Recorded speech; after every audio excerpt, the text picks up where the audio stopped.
Hello to my all ICSE board class 9 students. Yes, आपने बिल्कुल सही सुना। आप ही का सब्जेक्ट बायोलॉजी में डिस्कस करने वाली हूँ एंड एक चैप्टर है न्यूट्रिशन।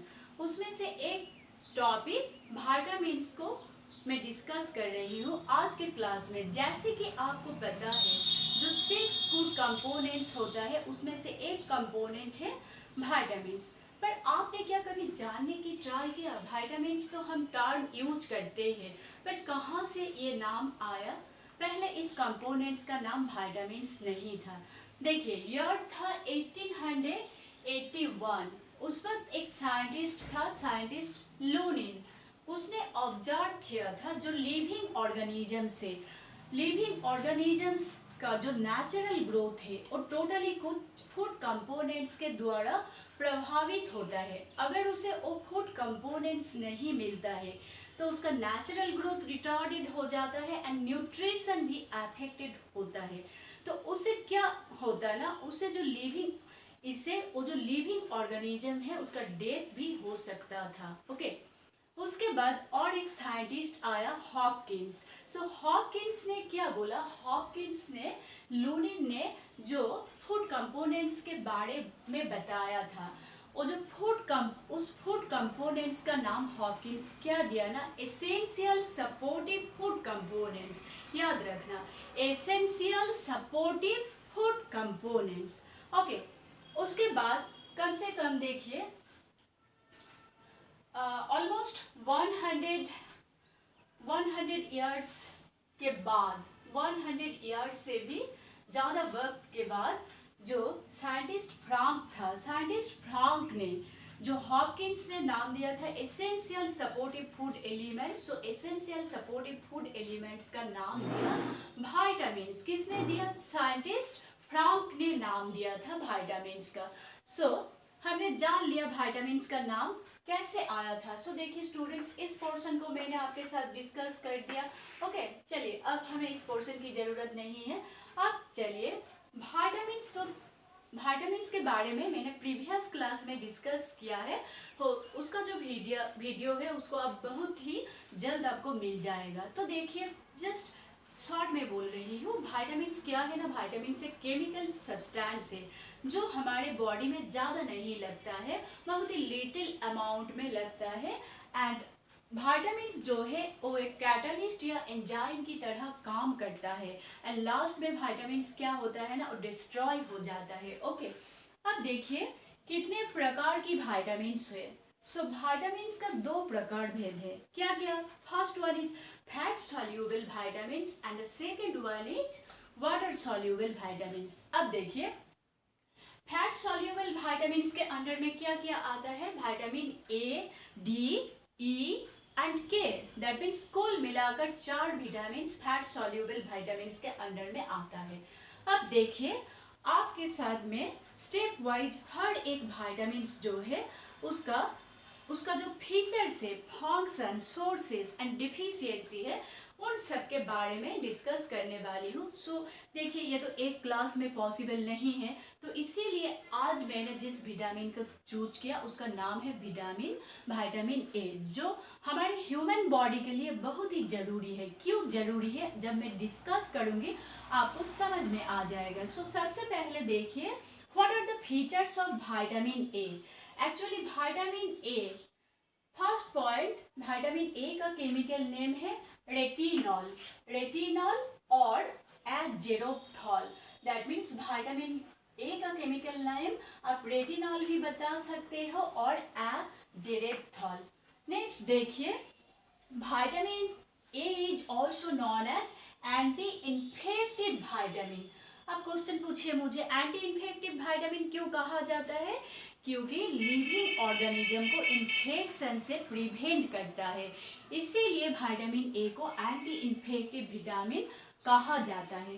अब देखिए थर्ड पॉइंट, विटामिन ए हमें देखने में कैसे हेल्प करता है? दैट मीन्स हमारा जो आई साइट है इसको कैसे मेंटेन करता है, तो इसके लिए आपको जानना पड़ेगा। क्या आप बता सकते हो हमारा जो आईज है, आईज का थर्ड लेयर का नाम क्या है?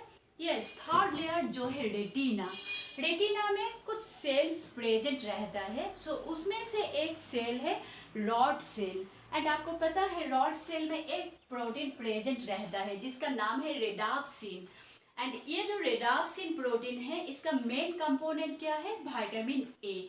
अगर रेटिना के रॉड सेल्स के अंदर जो रेडाप्सिन प्रोटीन है, रेडाप्सिन प्रोटीन में अगर विटामिन ए प्रेजेंट नहीं रहता है, कब नहीं प्रेजेंट रहेगा? जब आपके बॉडी में डेफिशिएंसी होगा तब ही नहीं प्रेजेंट रहेगा।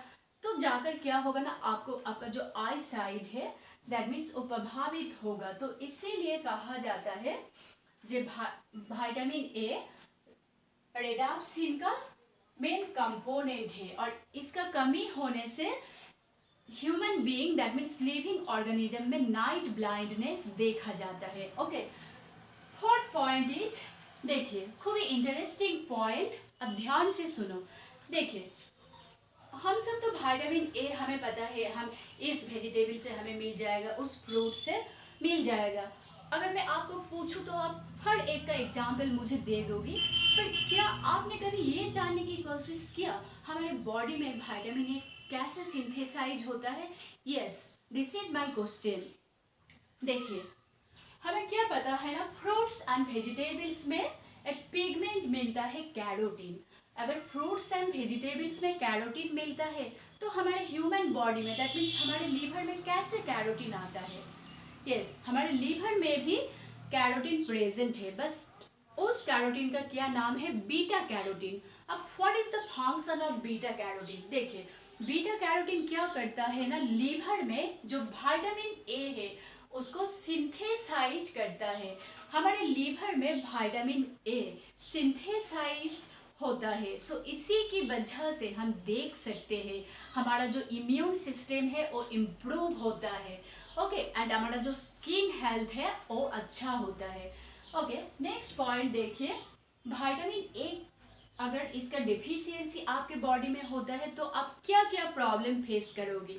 सो सबसे पहले देखिए जो प्रॉब्लम आता है नाइट ब्लाइंडनेस, जिसको जेरोप्थैल्मिया भी कहा जाता है। सो व्हाट इज जेरोप्थैल्मिया और नाइट ब्लाइंडनेस? सो पहले ही मैंने डिस्कस कर दिया, जो रेटिना में जो रॉड कोष है उसमें एक प्रोटीन रहता है रेडाप्सिन। सो उसका मेन कंपोनेंट विटामिन ए है। अगर विटामिन ए का डेफिशिएंसी रहता है किसी भी लिविंग ऑर्गेनिज्म में तो उसका आई साइट थोड़ा अफेक्टेड होगा, वो ठीक से नहीं देख पाएगा, एंड यही जो प्रॉब्लम है वो नाइट ब्लाइंडनेस उस पर्सन में लीड करेगा। अब दूसरा पॉइंट है, विटामिन ए के डेफिशिएंसी होने से फिनोडर्म देखा जाता है। फिनोडर्म जिसको टोड स्किन भी कहा जाता है।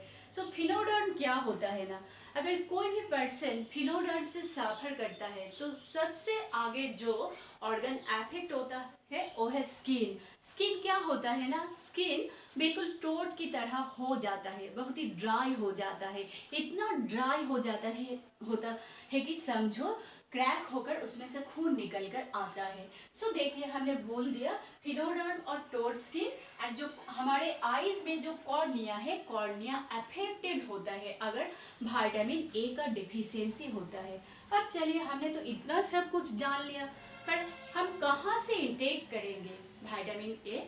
तो इसके लिए 2 सोर्सेस है। आप या तो एनिमल सोर्सेज भी ले सकते हो और वेजिटेबल सोर्सेज भी ले सकते हो। तो देखिए वेजिटेबल वर्ल्ड में कुछ वेजिटेबल्स है like carrot, spinach, cabbage, tomato and peas. इसमें क्या है ना, इसमें ज़्यादा विटामिन ए पाया जाता है। ओके, एंड अगर हम एनिमल वर्ल्ड की तरफ मूव करें तो देखिए जो समंदर की जो मछली होता है like cod and halibut. So cod and halibut जो फिश होता है उसके लीवर से एक स्पेशल टाइप का ऑयल सिक्रेशन होता है, एंड उस ऑयल में ज़्यादा विटामिन ए पाया जाता है। ओके, तो देखिए हमने सोर्सेस के बारे में बता दिया। सो सबसे पहले हमने आज के क्लास में सीखा विटामिन का नाम कैसे आया, विटामिन का प्रकार भेद कितना है, एंड जो फैट सॉल्यूबल विटामिन है विटामिन ए के बारे में डिस्कस किया, कुछ फीचर्स के बारे में हमने जाना, और क्या जाना, डेफिशिएंसी के बारे में जाना, एंड सोर्सेस के बारे में जाना। तो आज की क्लास इतना ही। नेक्स्ट क्लास में हम sunshine vitamin, that means vitamin D which is also known as calciferol, उसके बारे में मैं डिस्कस करूँगी। तब तक के लिए बाय स्टूडेंट्स।